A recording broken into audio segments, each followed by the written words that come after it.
welcome back to my channel. If you're new here, my name is Krista. I'm an international mama of two, a dental hygienist turned midwifery student. And here on my channel, I talk about all things motherhood, midwifery, pregnancy, and childbirth education. So if these things are of interest to you, please follow along and get ready to birth and bloom.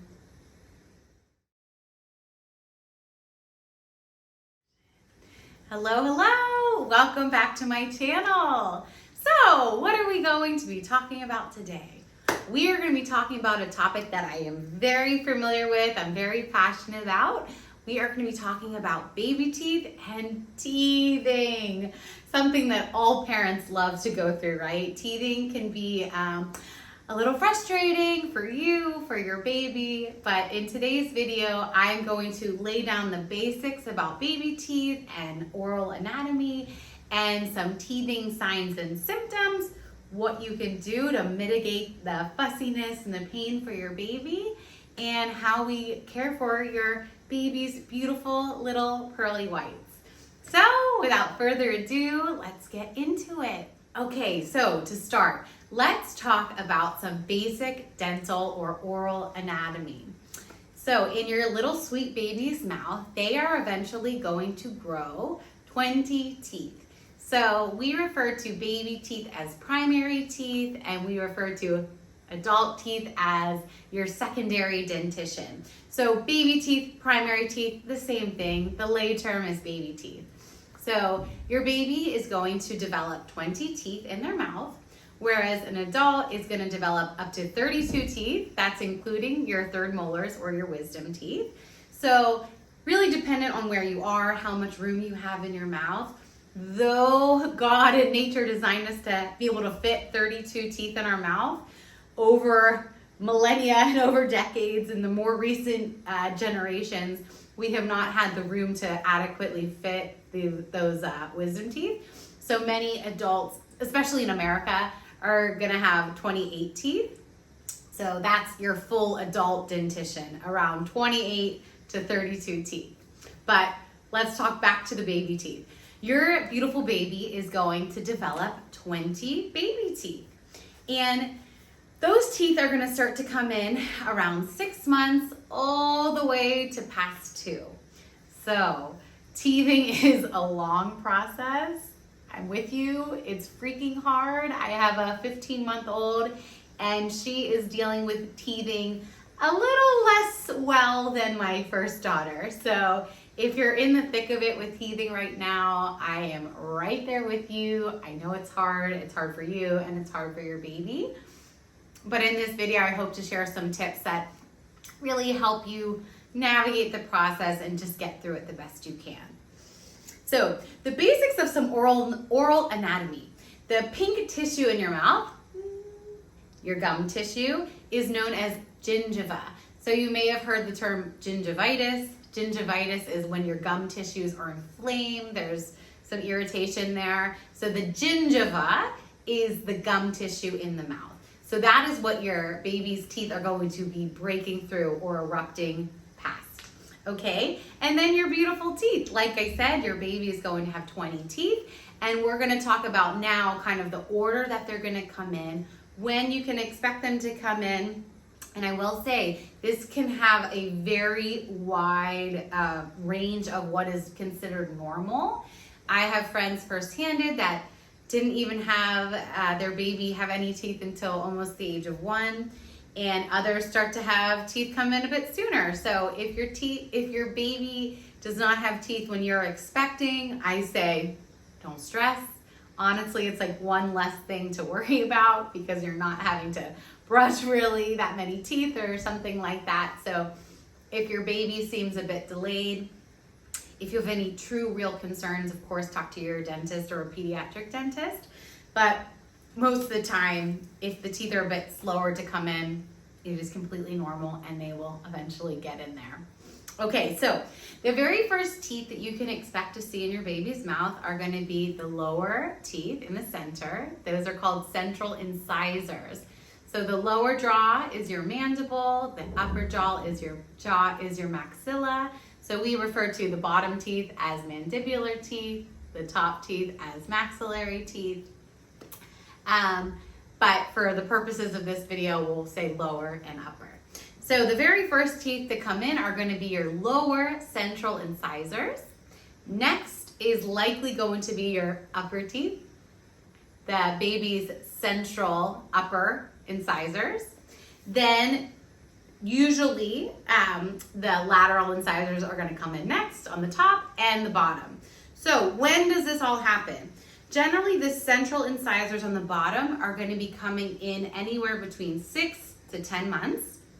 The upper central incisors are going to be coming in around 8 to 12 months. Next, the maxillary lateral incisors, those will be coming in around 9 to 13 months. And the lower lateral incisors are going to be coming in between 10 and 16 months. So I will say it's going to feel like a lot. These teeth start to come in pretty rapidly, and you don't get that much of a break or reprieve in between when these teeth are erupting into the mouth.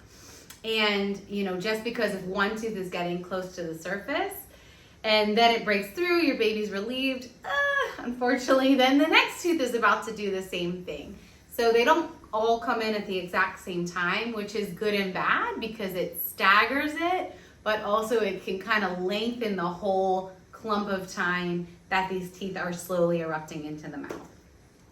So for a while, your baby's gonna look like they're kind of at a standstill where they're having 4 of their incisors on the bottom, 4 of their incisors on the top.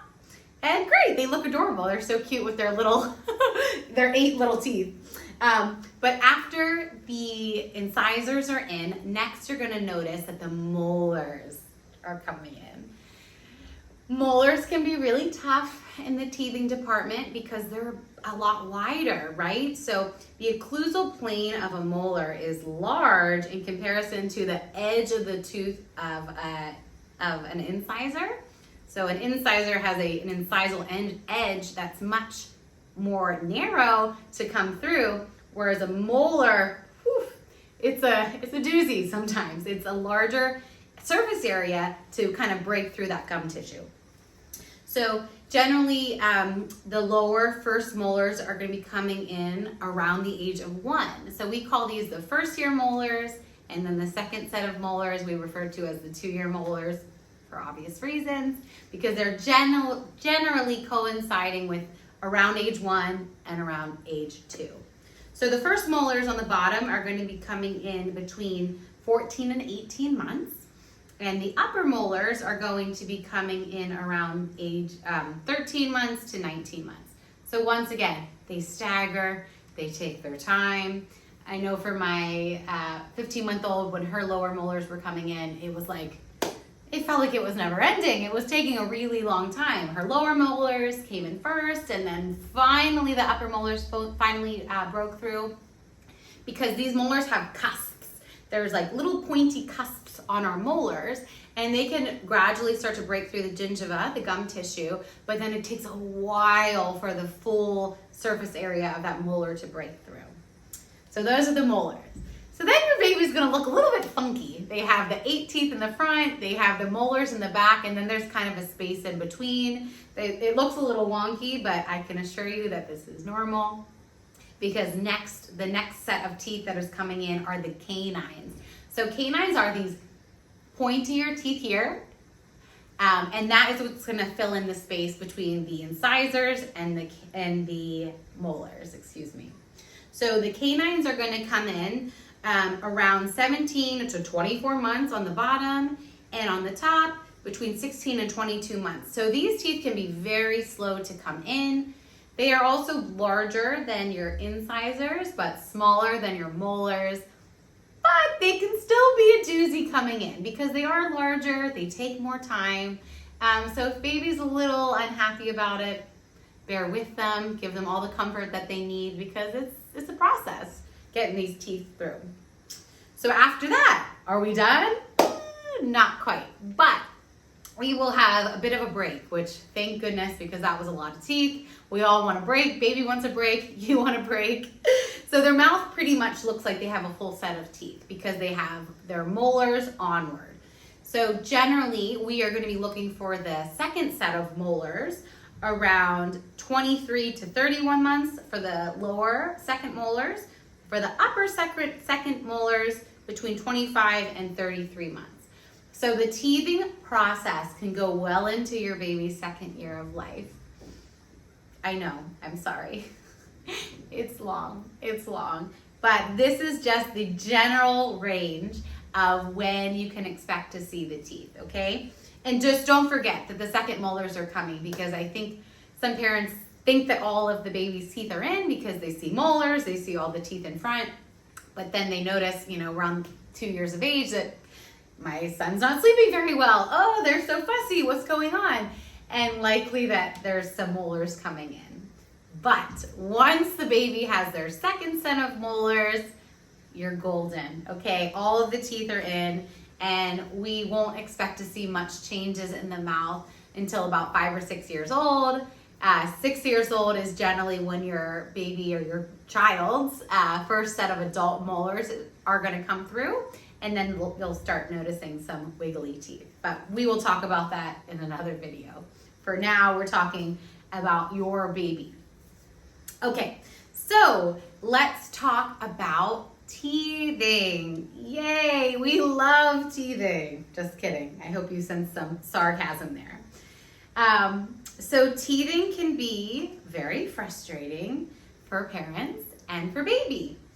But I want to talk to you about some of the signs and symptoms of what teething is going to look like, and also what we can do to mitigate some of the discomfort that your baby is feeling, and just to help soothe them and help support you and your baby as they're going through this,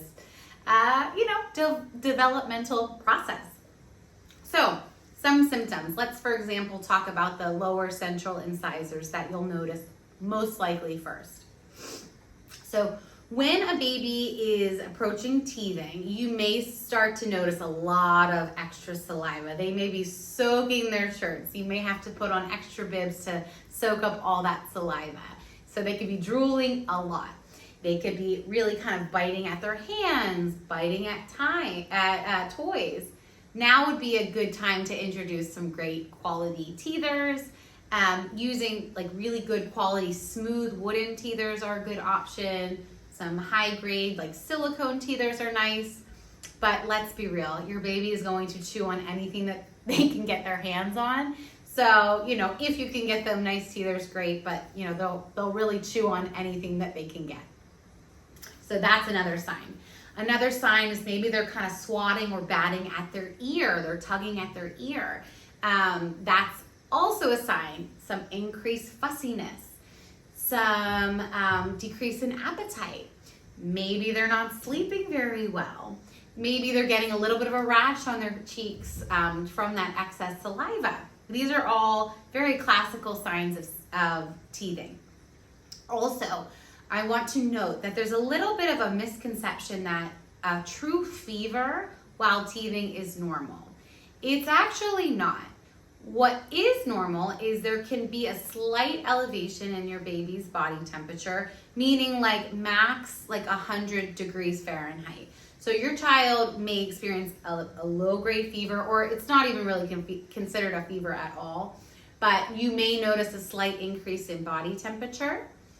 If your baby has a true fever, 101, 102, and upwards, then that is very likely an illness coinciding with teething at the same time. It's not actually from the teething process itself, but Godspeed, because that is like a very hard time when your baby is teething and they're sick at the same time. But a true fever of that degree is not going to be from teething alone. So that's just important to note. Okay, so those are some of the main signs and symptoms of teething. So generally the most discomfort in the gum tissue for the baby is going to be like just before the teeth erupt past the gum tissue. So on the bottom, you could see that it would look like a little mound. The tissue looks like there's a little mound. You can see the little teeth underneath there. The gums are gonna be a bit red, and the incisal edge of the teeth are gonna be like ready to poke out. You're gonna notice them there. So that period of time before they actually break through the gum tissue does not last very long. 3-4 days. It really depends on your baby. It can be longer or shorter in some. But that true pain from the actual teeth cutting through the gum tissue is not going to be like weeks on end. Whereas other symptoms with the fussiness, the pulling at the ears, the drooling, that can last longer. So those are some signs and symptoms there. What can we do? What can we do to help our babies? What can we do to help ourselves? Because it's a harder time when your baby's just fussy and you just can't, they're not their normal selves. So I want to say, as a first-time mom, even as a dental hygienist, I was I was a little concerned about teething and how it was going to disrupt my daughter's sleep. I was very obsessed with my firstborn's sleep, not wanting her teething to wake her up in the night, that kind of thing. So in situations where her gums looked really fiery, really mad, I would preemptively give her a little bit of baby Motrin to help take the edge off and help her sleep. Now, in hindsight, that is not something that I do with my second daughter. It's not something I would choose to do with future babies. I didn't go crazy with it, but, looking back, I'm like, oh, did I really need to give her that Motrin? Probably not. That being said, if your baby is crazy fussy, they seem like they're in a lot of pain, you need to do what's best for you and your family. If you feel like giving your baby a little baby Motrin would be helpful to take the edge off and to help the baby and you get more rest, then so be it. You have to make that decision for yourself. But I would recommend not jumping straight to medications to help soothe your baby as the first round of options to try. Okay, so we talked about having really good teethers. Some breastfeeding moms will do breastfeeding popsicles. That's really nice. Baby can kind of suck and chew on that breast milk popsicle. It's going to help kind of numb the gum tissue and soothe the gum tissue there. Other moms will soak washcloths in their breast milk. Same kind of thing. Then give it to their baby. The coolness is going to help soothe the gum tissue and also give them some of that traction to kind of tug on and chew on, because that chewing is just an instinctual thing to help get the teeth through the tissue. So that's another thing. If you're a breastfeeding mom, just expect that you're probably going to be nursing more. If all of a sudden your baby's just wanting to be at the boob all the time, you're like, what's happening? It's really likely that either they're teething or they're going through a developmental leap or they're going through a growth spurt. There's lots of reasons why baby could want to be at the breast more, but I say, just go with it. A lot of the time it's a comfort thing. There are also some natural, topical anesthetic type gels that you could use for your baby with clove and some nice natural herbs that are going to help relieve some of that tenderness and soreness for your baby. I used it a little for my second daughter, but I feel like she swallowed more of it than anything else, so that's not something I've continually tried to use.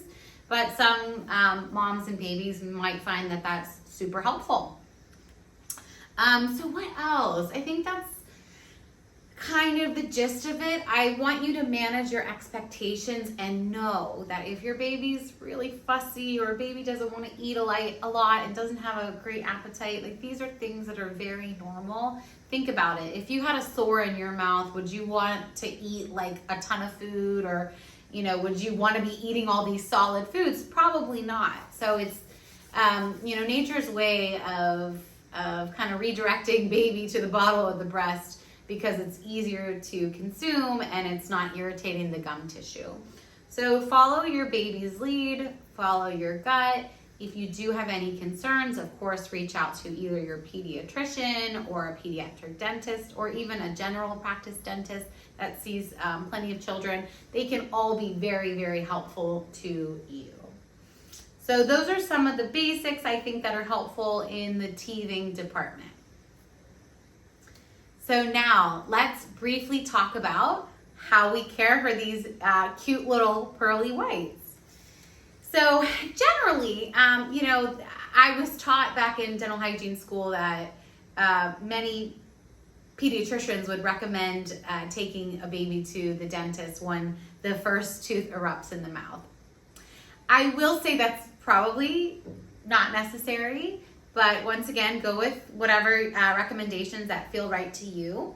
My very first job out of dental hygiene school, I worked in a practice where I saw the general practice with adults, and then I was also in the pediatric clinic, and I worked with a pediatric dentist. So my time was split amongst children and adults, and having that time in pediatric dentistry really opened up my eyes a ton, and it validated the importance of keeping your baby's teeth beautiful and healthy, because it's very, very important. If something happens, if a baby has a cavity or a dental concern, of course these things can be addressed, but prevention is the best way to go about dealing with issues before they start. So when your baby's teeth are first starting to come in, if you want to take them to the dentist early on, okay, no problem. But I would definitely say around 3 is a good time. Generally, 3-year-olds do really well with just kind of opening up, getting familiar with the environment, letting the hygienist and dentist kind of explore around, look around with their mirror. And definitely by the age of 5, I would recommend having them at least have had their first dental visit. Once again, if you have any concerns at all, of course, take them to the dentist. But I think hard and fast, definitely by the age of 5 is a great time to have them come in, if not sooner. If you have them come in sooner, it's only going to help build that rapport and their level of comfort with the dental staff, and it just not be like a traumatic experience. So that's my advice there. So let's talk about some basics of keeping your baby's teeth beautiful and healthy. So when the teeth start to come into the mouth, you don't have to whip out like a crazy electric toothbrush right away. You can use like a little finger brush. They make really cute, tiny little baby infant toothbrushes. And I think kind of just letting them chew on it is very helpful. And then of course the adult, the parent, going in and kind of brushing the teeth. You can use simply just water.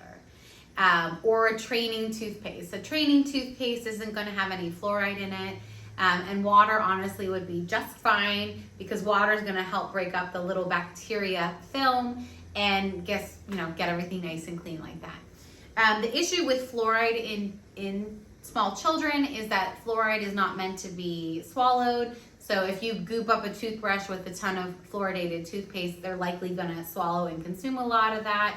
And that can really cause some stomach upset, vomiting, that kind of thing.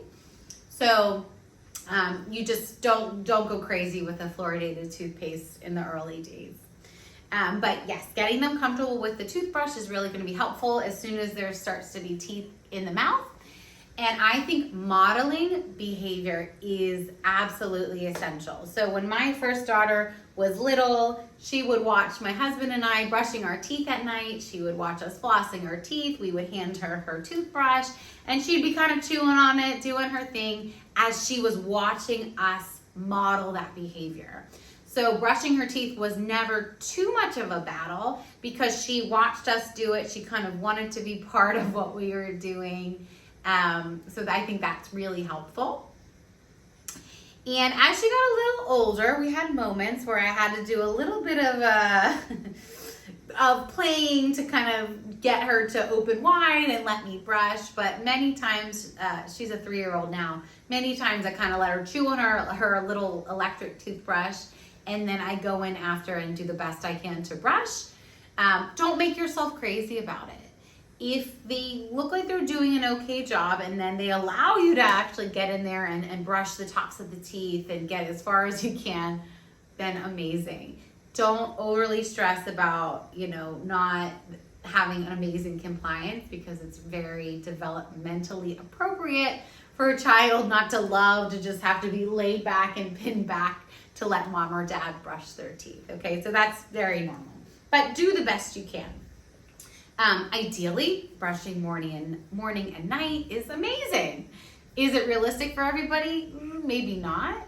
But do the best you can to maybe routinely brush their teeth in the morning, but absolutely, most importantly, brushing teeth before bed. That is the most important time for children and adults to brush their teeth. So that is going to be a really important one. Another thing, flossing. I know it's hard. No one wants to floss their teeth. I get it. I will full-heartedly admit we do not floss my 3-year-old's teeth very often, but she is familiar with floss. I'll let her kind of hang onto a string and kind of pull it around, but I will floss her teeth, once a week if I can. Ideally, I need to start doing that more because the back teeth, the molars in the back, if they're tight together, we really should be getting floss to clean in between the teeth. If your child has really nice open spacing, this is a great sign. Nice open spaces are really, really wonderful. One, to make your life easier to get them nice and clean and not have to worry about flossing as much. But two, good spacing in baby teeth is indicative that they are going to have enough room for the adult teeth to come in. If your child's teeth are really tight together, don't panic. But it is worth noting that because your baby's teeth are really tight together, that is, it's likely, your child is likely going to have more crowded teeth when their adult teeth are coming in.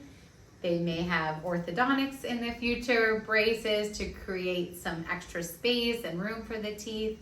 I think I'll probably go into another video talking about more of these kind of things about tight spacing and pacifiers and thumb sucking and kind of what that can do developmentally to the arches of the mouth. But for the sake of this video, I'm not going to go into that too much. So I think those are the basics. And once again, with the whole toothpaste thing, I'm not gonna dive deep into the wormhole today. My family, we choose to use a nano-hydroxyapatite toothpaste. That is a fluoride alternative toothpaste. So it's really wonderful for children and adults because you don't have to stress about them swallowing it. Nano-hydroxyapatite is what most of our teeth are made out of. It's what the tooth is made out of. So the nano-hydroxyapatite is the particleized version of that, and that is meant to help remineralize the teeth, get them nice and strong, and act as an alternative to a fluoride toothpaste. So that can be a really great option too. My favorite brands, I like Boka, B-O-K-A, and Risewell is also a really nice brand. So yeah, that is nice to know what your options are as far as different products that are available on the market, depending on where you live. Yeah, so I think that is the basics today of teething and normal anatomy of your baby's mouth and how we take care of your baby's teeth. In a future video, I will talk to you more about, cavity prevention, foods we're consuming, breast milk versus formula and what it does to your baby's teeth. And we can kind of dig a little bit deeper. But for today, I think that covered a good amount of stuff. I hope it was helpful to you. And please like, share, and subscribe if you found this video helpful. Share it with a poor mom right now dealing with all the fun teething saga. And make sure to follow me over on Instagram. My handle is Birth and Bloom, birth_and_bloom_. And that's where I share more content and reels and all the fun stuff. So I will look forward to talking to you in the next one. Happy teething. Bye-bye.